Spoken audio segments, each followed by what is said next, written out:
বাড়তি দামে বিক্রি হচ্ছে চাল। সপ্তাহের ব্যবধানে 25 কেজির এক বস্তা চাল ক্রেতাদের অতিরিক্ত গুনতে হচ্ছে 250 থেকে 300 টাকা। এদিকে ডালের দাম স্বাভাবিক থাকলেও বাজারে বেড়েছে আমদানিকৃত মশলার দাম। এ নিয়ে আরও জানাতে নগরীর বড় বাজার থেকে যুক্ত হয়েছেন রামিম চৌধুরী। রামিম, চালের দাম বৃদ্ধির কারণ হিসেবে ব্যবসায়ীরা কি বলছেন? একই সাথে ডাল ও আমদানিকৃত মশলার দরদাম নিয়ে জানাবেন। রাত্রি গত কয়েকদিন ধরে কিন্তু খুলনাতে চালের দামের বেশ ঊর্ধ্বগতি আমরা দেখেছি।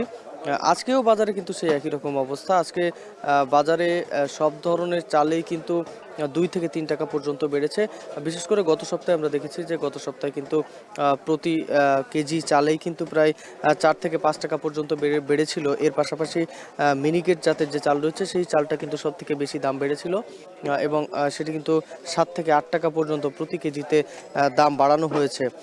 তবে আজকে কিন্তু বাজারে গত 2-3 দিনের তুলনায় আজকে বাজারে দাম আরও কিছুটা বেড়েছে বলে এখানকার ব্যবসায়ীরা আমাদেরকে জানিয়েছেন এবং চালের ব্যবসায়ীরা যেটি বলছেন যে এই দাম বাড়ার মূল কারণ হচ্ছে এখানকার যারা মিল মালিকরা রয়েছেন তারা এবং মিল মালিকরা কিন্তু এই চালের দাম বাড়িয়ে দিচ্ছেন। বিশেষ করে ধানের দাম বেশি।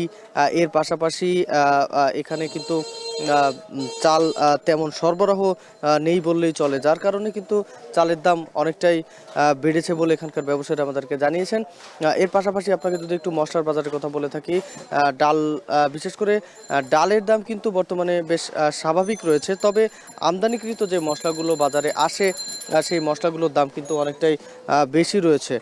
বিশেষ করে যে এলাচ রয়েছে, এলাচ কিন্তু প্রতি কেজি এলাচের দাম কিন্তু বিশেষ করে এই বাজারে 4700 থেকে 4800 টাকায় নিম্নমানের যে এলাচ সেটি বিক্রি করা হচ্ছে।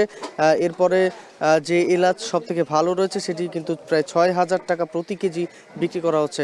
মোটামুটি কথা বললে চলে যে এলাচের দাম কিন্তু এখানে প্রতি কেজিতেই বেড়েছে প্রায় 1500 থেকে 2000 টাকার উপরে। তো এখানে মোটামুটি বললে চলে যে বাজারে কিন্তু বেশ অস্থিতিশীল একটি পরিবেশ বিরাজ করছে। কারণ মশলার যে বাজার রয়েছে, মশলার বাজার বিশেষ করে আমদানিকৃত যে মশলা সেই মশলা কিন্তু আমদানির পরিমাণ অনেকটাই কমেছে, যার ফলে কিন্তু মশলার যে চাহিদার তুলনায় কিন্তু সরবরাহ বাজারে নেই, যার ফলে দাম কিন্তু ওঠানামা করছে বা অনেক মশলার দামই কিন্তু নিয়ন্ত্রণের বাইরে। মোটামুটি বাজারে যেসব পণ্যের দাম বেড়েছে সেগুলোর দাম নিয়ন্ত্রণে আনার জন্য সাধারণ মানুষ আহ্বান জানিয়েছেন। তো এই ছিল আমার কাছে খুলনা থেকে বাজার দরের সবশেষ খবর। রাত্রি খুলনা থেকে যুক্ত ছিলেন রামিম চৌধুরী, জানাচ্ছিলেন বাজার পরিস্থিতির খবর। দেখছেন